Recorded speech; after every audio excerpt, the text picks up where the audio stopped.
All right, we are recording. Maiden Voyage, podcast number one. Joe Service, Alex Loosebrock here. We are uh, coming to you today from the gym. So we wanted to hop on. We wanted to find a way for us to get some more information out to our clients' parents, the community, as far as what we take into account when we're training our athletes. So we'll probably be jumping around all over the place throughout the duration of our podcast episodes here. But we wanted to just have a good way to disseminate information, and newsletters and things like that are good. But we wanted to kind of jump in and try our hand on a recorded session. So today, we're going to talk about some of the differences between the training that we do here in the gym setting, so like training physical attributes of athletes, and some of the stuff that goes on in like an actual physical practice for the athletes, or a hitting lesson or a pitching lesson, and kind of our thoughts on how we bridge the gaps there. I know this is a conversation that has come up a lot in the past with some of our athletes. For example, one of our pro athletes was just telling us yesterday about some of his different swing feels and how there are some things that we do while we're in the gym that he feels like are really helpful with his feels. And then there's other things that we do in the gym that Alex and I, from a coach, a trainer perspective, think they're really beneficial, but he doesn't feel like there might be quite as much correlation into, again, the baseball swing, right? So that was what kind of got my brain going on this topic. And I think there's a lot of maybe confusion or misinformation out there about this. You always hear people looking for sports specific training. That's kind of a buzzword, I would say, in our world. And so we maybe wanted to try to dispel some of the myths about sports specific training, and just bring some more context into like I said, bridging the gap between the training that we do in a gym setting and the training that takes place in a normal baseball practice. So 100%. uh, like I said, my name's Joe Service. This is Alex Loosebrock. We are here at SSP, and we're gonna rock and roll. So training athletes, in our sense, we see athletes that can be as young as 8 or 9 years old. We can see athletes all the way up that through professional careers. We're lucky enough to have a few professional baseball players in the gym. And with these players, we like to call them athletes, right? We like to train them like they are athletes. We know that every single thing that we do for them in here isn't going to have a direct correlation to a swing or to the delivery that a pitcher might be going through. But our philosophy here is to train movement patterns and train movement capabilities, and give them the ability to go to a pitching lesson or a hitting lesson or batting practice or something like that, and have that capability to do what their actual sport coach is looking for, right? So when you tell an athlete to hinge or get into his back hip or extend here, they can contextualize that because those are skills that we have helped them learn and maybe master in the gym setting, right? Okay. 100%. 100%. And the big thing that people sometimes have trouble understanding, like what you talked about, is from a training standpoint in the facility, or in a weight room, or on a field when it comes to sprinting or stuff like that. Um, they think that everything needs to look like a swing or like a throw or stuff like that. And in reality, job our job isn't dependent on making them better directly at that. It's pretty much what we do is indirect. And when they get to their actual sports coaches that work on the skills coaching, whether that's a hitting coach or a pitching coach or stuff like that, that's who takes what we do to the next level. And really what we're trying to do here is raise the ceiling of the athlete and continue to raise the floor while we're doing it. So then, when they do get on the field and they do try to swing a bat, their 80% swing is now faster, or how they move is faster or more powerful, or how they move, they can get deeper into certain positions, like maybe they get deeper into their pec or into T-spine rotation or stuff like that. And, a common misconception is sports specific training, like I said earlier, has to be directly look directly like what they do in game or what they do in their practices. But in reality, it certain little things, whether they throw med balls or stuff like that, might look similar, but we're training movement capacity and, their ability to get into those positions in a different way, right? Yeah, my brain always Yeah, it's goes really to interesting. my brain always goes to sports specific training with baseball would be like, you had a wood bat that was chopped in half and somehow you like connected a wood bat to a cable stack or something like that. And Mhm. you're you're using a load on the cable stack and you're going through your swing or something like that. I feel Mhm. I don't know why that always jumps out in my brain as like what people Mhm. think sports specific training, especially in our world, in the baseball world, looks like, or some sort of a a throwing motion with weight on the other side. When I mean, Mhm. you and I understand the complexity of a swing or delivering a pitch, and all the different actions that go into that. But I think there's a lot of people out there that equate those two things. So all of a sudden they walk in here and they see us doing plyometric variations, vertical jump training, heavy deadlifting, all those things. And they're like, wait, we don't see somebody having to pick up a 400-pound bar off the floor when they're out on the baseball field. Like, how is that? 100%. How is that sport specific training? Or you know what I mean? So 100%. they get Yeah. way And wrapped up in the type of movements going on, where kind of our job is to break those movements down into smaller segments and then train mhm. those segments so then the player can kind of wrap it all together when it's time to go hit or throw, right? 100%. And that's a really good point.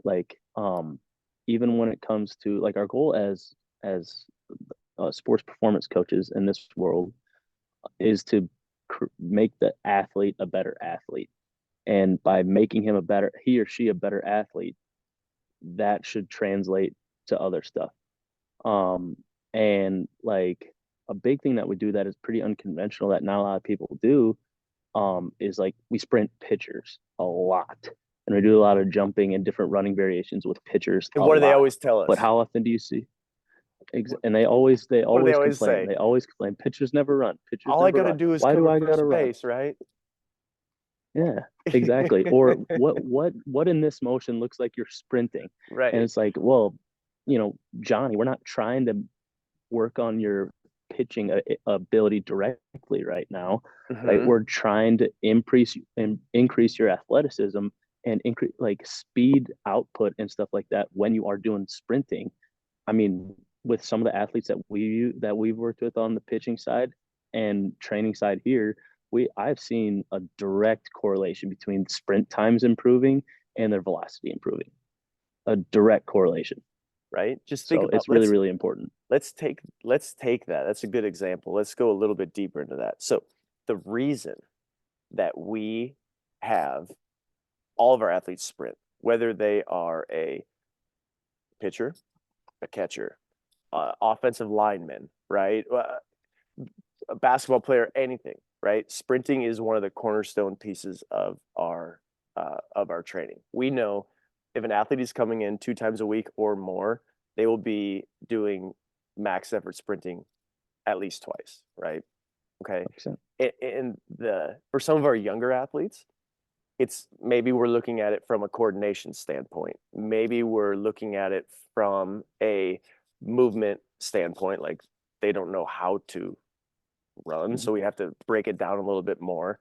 As the athletes kind of get older with their training age and they've been exposed to it, we're looking for like nervous system function, right? The ability to call on that maximum effort for 10 yards, 15 yards, 20 yards.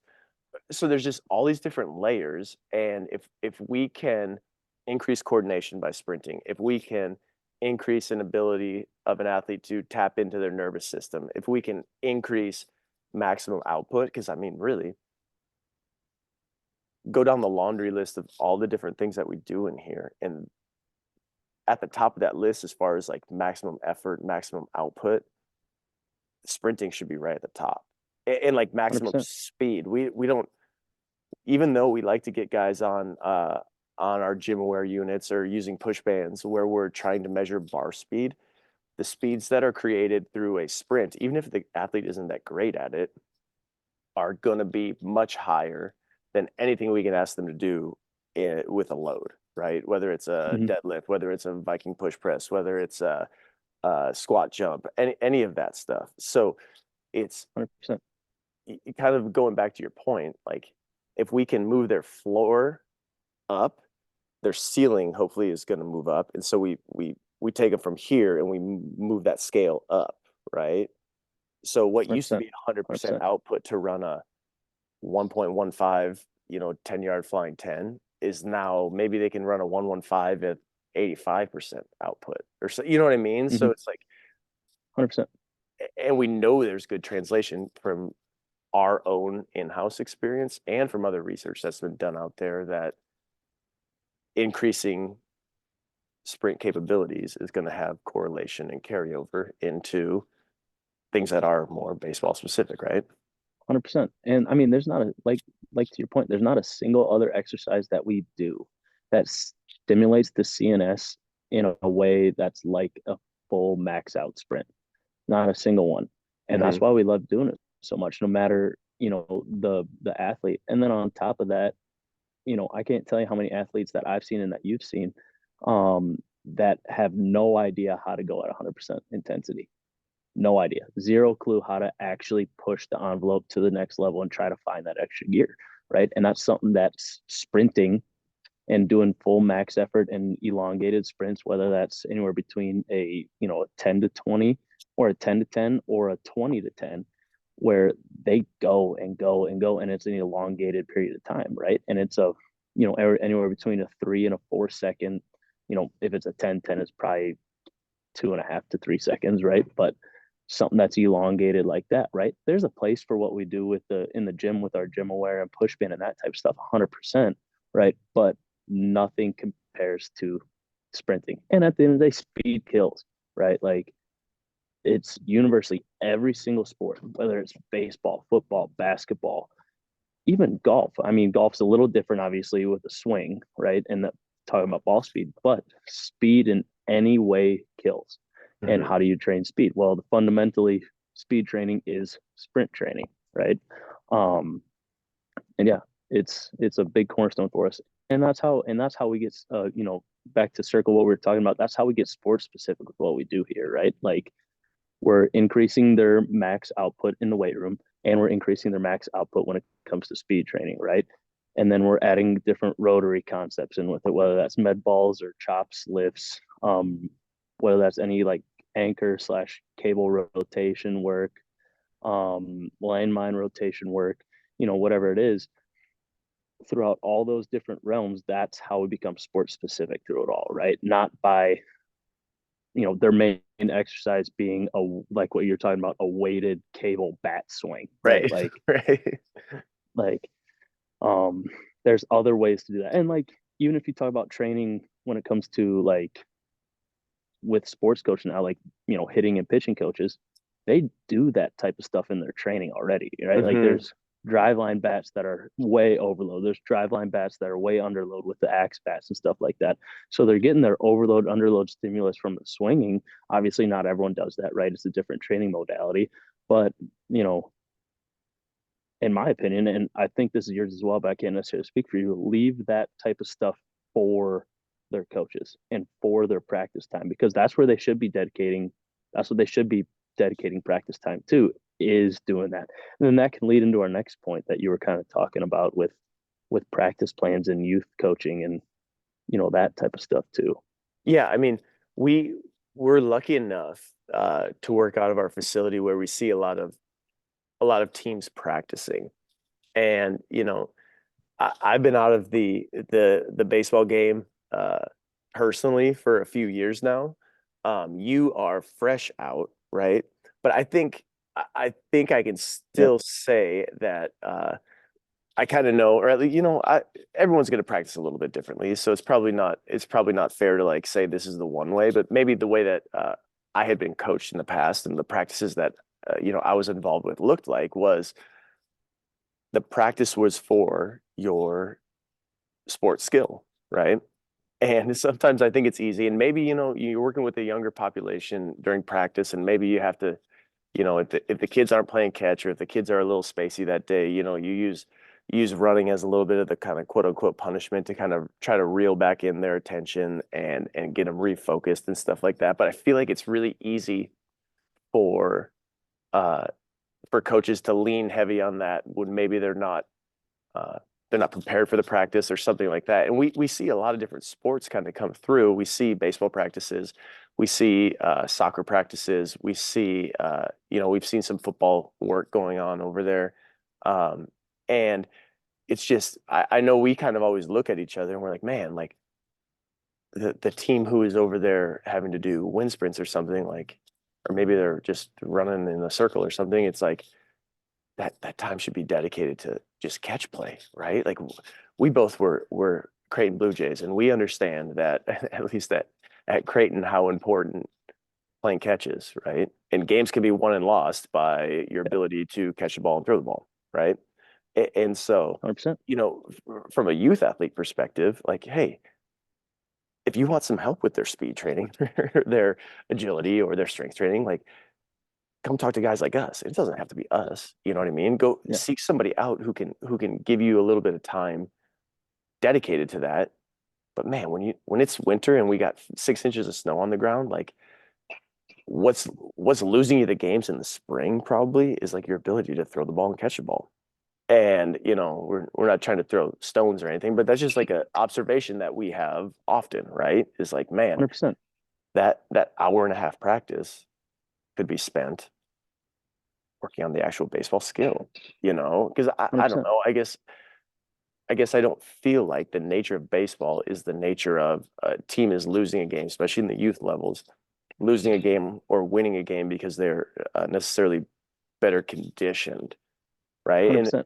maybe 100%. that's a bias. I've always really leaned harder on anaerobic type trainings and getting guys strong and powerful. And maybe that's just because that's what really interests me more so than some of the other stuff and Hmm. like aerobic based training. Um, but yeah, I mean, that's where I lean. Like you're gonna win or lose because you can turn a double play in the seventh inning, or you can throw strikes if you're a pitcher, or field the ground ball or get the hit. Versus, Hmm. man, we were just really gassed and our aerobic system Yeah. was undertrained, and that's why we tapped out. That's why we lost. 100%. And I mean, there's other ways to, view that, right? Like training aerobically from like a sprint, from like a continuous running standpoint, there are benefits to it. Don't, you know, 100% there's benefits to it. But it's pretty much in the sport like what we play, it benefits their ability to recover, right? We're not trying to go for, at the end of the game, like what you're talking about, that ability to turn the double play is not dependent on their VO2 max or what they're able to run a mile time in or stuff like that. It is dependent on their ability to catch and throw a baseball, right? And I mean, and then on top of that, when it talks to practices, when it with coaches, and a lot of times push-ups or running or that type of stuff is viewed as punishment, right? And when that is viewed as punishment, if they make a bad throw or don't catch the ball, it instantly messes with their brain, right? And it then changes from a I'm gonna go do something to I don't want to not do something, right? And then that's a very, very powerful mind shift, right? Because You instead have guys, okay, let's go make a play to like, I can't mess up, right? Hmm. And as soon as someone has the I can't mess up or that type of thing, they're done for, right? And then they get mind goofed and all that different stuff, and it becomes really really tough for them to get out of their own way and let themselves free themselves up and perform and let themselves compete too, right? Because at the end of the day, that's what you're doing when you're doing these sports. You're going out and competing and letting all the training and preparation you did, influence how you perform, and just go and trust that, right? And if all the training and preparation you did is, hey, we did some throwing and catching, and we had to take a break every couple minutes because someone kept dropping a ball or kept throwing it, away, then all of a sudden we're running and we had to run. Then all of a sudden you're taking the focus off of what needs to be worked on during that time, right? Like you said, catching and throwing the ball is so huge in this game. You talk about any position, right? Like a pitcher to a catcher is catching and throwing the ball, right? A shortstop to a first baseman is catching and throwing the ball. An outfielder to a cutoff or to a base or to home, for an example, that's catching and throwing a ball. Hmm. And you really want to get better at doing that, not better at something that could help you recover a little bit faster, Right. right? Like even if you zoom out a little bit more, from our perspective, maybe we don't see it as much because we're lucky enough to have athletes who are pretty motivated when they come in here, right? They have specific goals and they want us to help them meet those goals. But like I do think there's also something to be said about like, oh man, we had practice and all we did was run, and kind of that like internal, feeling or mindset or relationship with like exercise, right? And I think we can all safely say that like lifelong exercise is something that's really important for especially like the youth of today with 100%. all the other with all the other kind of like handheld activities that they can get into, and just like creating kind of a respect or an enjoyment out of like the things that we do. Some days are going to be Mm-hmm. less fun than others when you're going through your training sessions. We understand that, but like 100%. not just absolutely hating being active is a good thing for 100%. youth, for people of all ages. And so sometimes there's like a 100%. negative kind of a negative correlation that goes along with running a ton during practice or something like that, and in kind of your viewpoint of exercise. And I also think you can do some of those 100%. things that are going to be more you know aerobic intensive or something, but like within the framework of still working on baseball skills. Like I said, we'll go back to our time at Crane. 100%. I think we could say that the practices there weren't easy, right? Like now, position player, pitcher, maybe you had a slightly different experience, but like as as when we would do our team stuff, there was tempo to the team stuff, right? There wasn't like one rep and then everyone's All the hanging time. out. It All the was time. tempo, tempo, tempo. And you get done with some of those days, especially in the fall when it was hot. Okay. And we were at the Kitty going practicing on the turf, you know the drill. Like you would be smoked.